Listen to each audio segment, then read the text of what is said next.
জয় সিদ্ধাম, জয় সিদ্ধাম, জয় সিদ্ধাম। এই সিদ্ধামের সকল দেবদেবী আমার তোমাদের চরণে শত কোটি প্রণাম। বাবা, তোমাকে আমার শত কোটি প্রণাম জানাই। বাবা, এই অসহায় মেয়েটার তো কেউ নেই, তুমি তো সবই জানো। সে তো সবই জানে, বাবা কারুরটাই অজানা নেই, বাবা সব জানে। বাবাকে সত্যি কথা আমি আমার জীবন থেকে বলছি, আমি ছোট্টবেলা থেকে বাবাকে পুজো করতাম। আর আমার জীবনের প্রতিটা ক্ষণ প্রতিটা মুহূর্তে বাবা মা দুজনকেই আমার সব কিছু, বাবা মার মধ্যেই সমস্ত কিছু, বিশ্ব ব্রহ্মাণ্ডের মালিক সব কিছু সেই তারা। আর তাদের থেকেই এই এত কিছু। আর আমি তাদের কোনোদিন অন্য ভাবিনি। আমি বলতে হয়তো কান্না চলে আসছে আমার, কিন্তু বাবা মা ছাড়া আমি কিছু ভাবতেই পারি না। সে আমার পিতা মাতা বন্ধু, প্রতিটা ক্ষণে প্রতিটা মুহূর্তে সে আমার সাথে জড়িয়ে আছে। আমি কেন, প্রতিটা মানুষের সাথে আমাদের আছে, বা সেটা উপলব্ধির ব্যাপার। আজকে যা কিছু হয় পৃথিবীতে ঘটে, সবই তাদের ইচ্ছাতেই হয়, আবার তারাই সেটা নির্মূল করে। কিন্তু সঠিক মন নিয়ে সঠিকভাবে সেই জায়গাটাকে ধরে রাখতে হয়। আর সবচেয়ে বড় কথা, আমার জীবন থেকে আমি বলি, আমার জীবনের যতটা সময় আমি এতদিন অবধি পেরিয়ে এসেছি, আমি প্রচণ্ড দুর্যোগপূর্ণ, সেটা অন্য একটা মাধ্যমে হয়েছে। আমাকে কেউ ভালো থাকতে দেয়নি কোনোদিনই, প্রচণ্ড পরিমাণে ক্ষতি করা, জীবনটাকে তছনছ করে দেওয়া। কিন্তু সমস্ত মুহূর্তেই আমি উপলব্ধি করেছি যে তারা আমার সবসময় পাশে ছিল এবং আজও আছে, আলো থাকবে। এবং আমি তার আমার সবচেয়ে বড় প্রার্থনা, বাবা আমি যেন জীবনের শেষ অবধি তাদের চরণ ধরে থাকতে পারি। আর বলতে নেই, আমি একটা বিধ্বস্ত, যখন একদম এমন মুহূর্ত, আমি অনেক জায়গাতে আগে কিছু কিছু জায়গায় গেছি, সেই সময় তখন ওই অবস্থা পেরিয়ে এসেছি, এখন অবশ্য সেইটা নেই।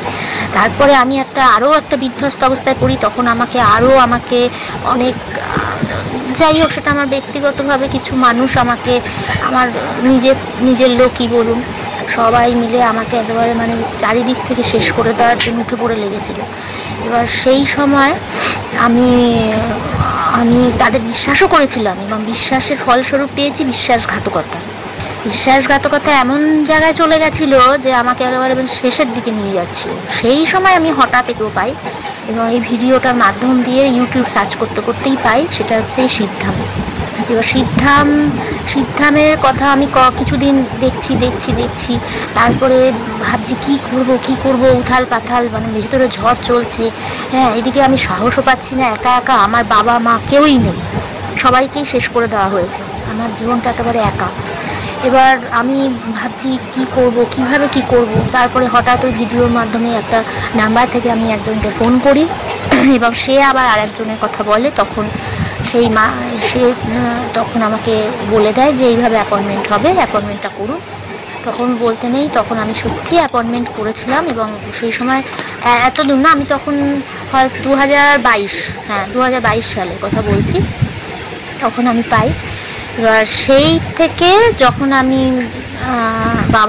বাবার ইচ্ছাতেই যাওয়া, এখানে তো আমার কোনো ইচ্ছা নেই, বাবা টেনেছে বলেই আমি গেছি। বাবা নিশ্চয়ই আমাকে সেই পরিস্থিতি, যে এই মেয়েটা কী অবস্থা, সেইখানে সে ঘুরতে সেই সিদ্ধামের কাছে আমাকে নিয়ে যায়। ছোটোবেলা থেকে যে পুজো করেছি সেইখানেই আমাকে নিয়ে যায়।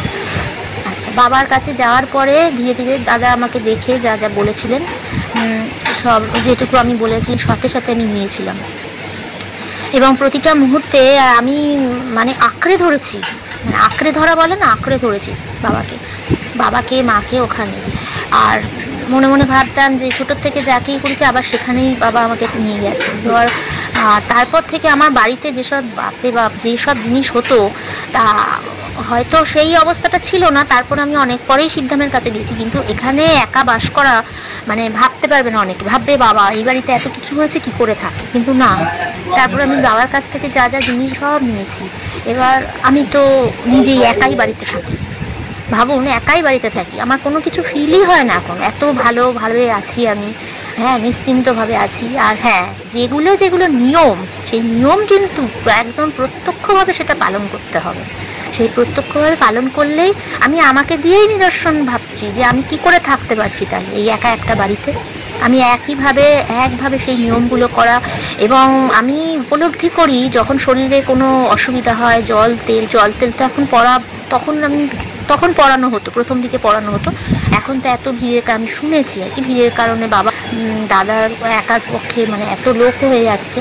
তারপরে যাই হোক, জল তেল পড়াটা এখন আমরা ঘরেই করি, যেটা আদেশ হয়েছে বাবার, সেই নিয়ম অনুযায়ী আমরা এখন ঘরেই পড়ি। কিন্তু আমার একই ফল, আমি এখানে থেকেও যেটা পাচ্ছি ওখানেও যা পেয়েছি তাই পেয়েছি। কিন্তু মন থেকে বাবাকে বিশ্বাস করে এখানে বলতে হবে, বাবা তুমি আমার এই তেলই ব্যবহার করছি, জল ব্যবহার করছি, সবই করছি। আর সবচেয়ে বড় কথা, ইদানিং আমি একটা বিশাল বড় এমন একটা সমস্যায় পড়েছি। এর আগে অনেক ছোটোখাটো সমস্যা হয়েছে যেগুলো আমি ভাবতেও পারি না, যে আমার একটা প্যান কার্ড আমি এখন রেখে চলে এসেছিলাম, কোথার থেকে হলো যায় না। এমন কিছু জায়গায় গেছি, হয়তো বেড়াতে গেছি, ঘুরতে গেছি, এমন একটা সিচুয়েশনে পড়েছি, বাবাকে স্মরণ করছি, বাবা এটা কি হবে, বাবা এটা ঠিক করে দাও, বাবা এই হলো, বা বাবা এই দেখো শরীরে এই হচ্ছে, বাবা মানে এর মতন করে একদম, যে বাবা দূরে দূরে, মা দূরে দূরে, ওই রকম না। বাবা মা হচ্ছে অনেক কাছের, একদম আমার নিজের ঘরের, আমার গার্জিয়ান। সে আমার, তাকে আমি সব কিছু খুলে বলছি, আমি জানি সে আমার সমাধান করে দেবে। আর হচ্ছে আমি এই কয়েক মাস ধরে আমি একটা একটা বিশাল সেই জালের মধ্যে পড়ে গেছিলাম। যাই হোক, সেটা আমি নাম বলছি না, কোনো একটা সংস্থার মাধ্যমে একটা টাকার পরে আমি একটা বিরাট সমস্যার মধ্যে পড়ে গিয়েছিলাম। আর আমার কিছু হলে না, আমি সকালবেলায় থামে চলে যাই, গেলে পরে কি হয়, আমি ওই বন্ধ দরজা, কিন্তু আমি ওখান থেকে বাবাকে বলে প্রণাম করে চলে আসি। এক সময় দাদাকে দেখা পেয়েছি, বলতাম যে বাবা আজকে দেখা পেলে, একদিন দেখা পেয়েছিলাম, কিন্তু পরের থেকে আর আমি নিজ থেকেই করে চলে আসতাম। তারপরে আরেকদিনও আমি দাদাকে গিয়ে বলতে চেয়েছি, দাদা বলেছিলেন যে আমি আসনে বসে তারপর দেখব। তারপর থেকে আমি সকালবেলা করে চলে যেতাম, দাদার তো দেখা পেতাম না, সবসময় তো দাদা নামে না। এবার কথা হচ্ছে, কিন্তু ওই যে বাবাকে দাদা একদিন বলেছিলেন বাবাকে নিচে বলে দিয়ে যান, আমি বাবাকে বলে চলে এসেছি। আর সম্পূর্ণ ঘরে ওই যে 3টে ধূপকাঠি জ্বালিয়ে বলেছিল, যে ধূপকাঠিটা জ্বালিয়ে যাবেন সন্ধ্যেবেলায় করে, আর প্রার্থনা একদম নিয়ম করে 6টা থেকে 7টায় আমি করে যাই, একদম প্রতিটার সময় করে যাই যখনই যে সমস্যা হয়। এটা কিন্তু একদম নিজের ভিতর মন থেকে একদম করতে হবে, মন থেকে করে সেটা করে গেছি।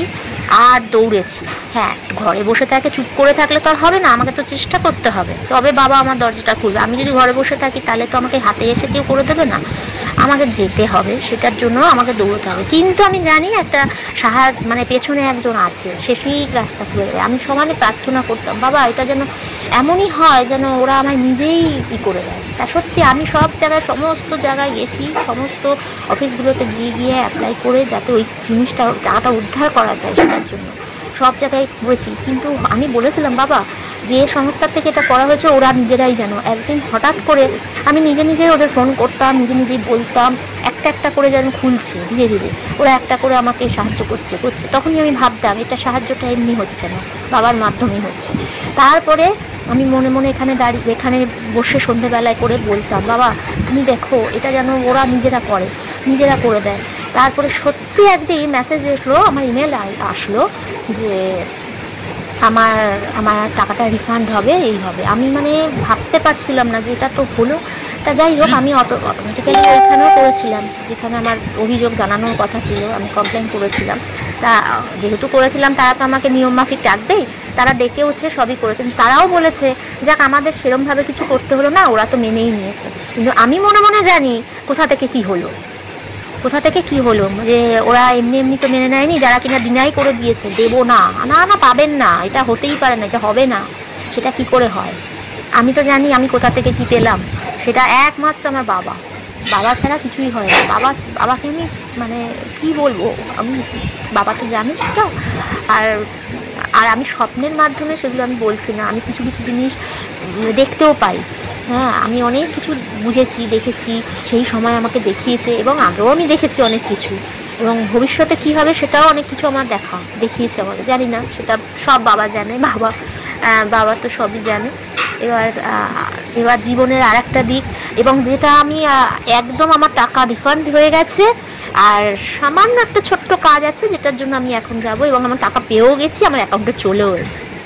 মানে বাবাকে আমি বলেও দিস বাবা পুজো দেবো, আমি এখানে বসে বলেছি।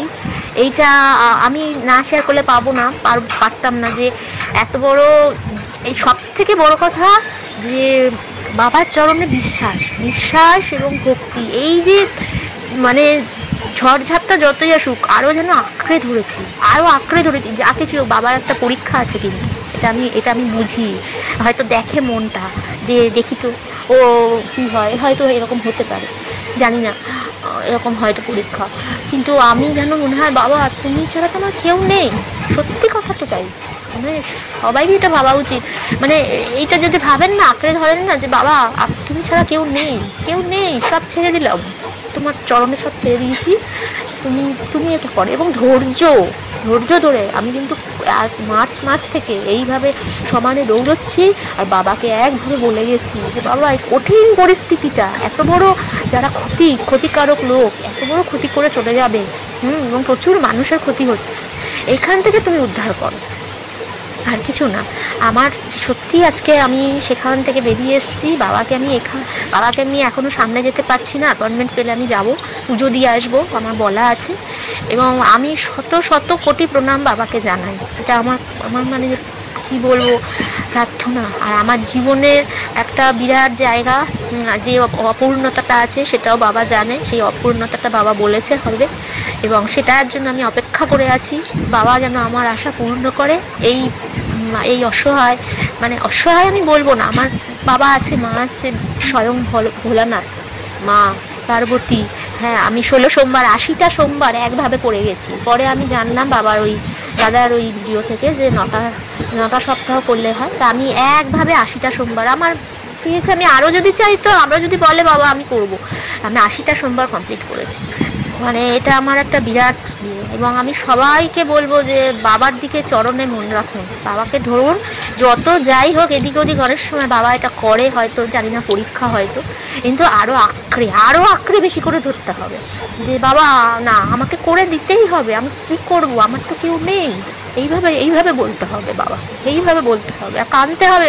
কার কাছে কাঁদতে হবে? সে তো স্বয়ং মালিক, সে তো স্বয়ং বিশ্বপিতা, বিশ্বমাতা, এবং সে সব কিছু জানে, সে আসল মালিক, সে হচ্ছে, মানে তার চরণে কাঁদবো না তো কোথায় কাঁদবো? মানুষের কাছে কেঁদে কিচ্ছু হবে না, আসল জায়গায় কাঁদতে হবে, আসল মানুষটাকে ধরতে হবে, সে ঠিক তোরই পার করে দেবে। জয় শিব শম্ভু, জয় সিদ্ধা, জয় সিদ্ধামের জয়।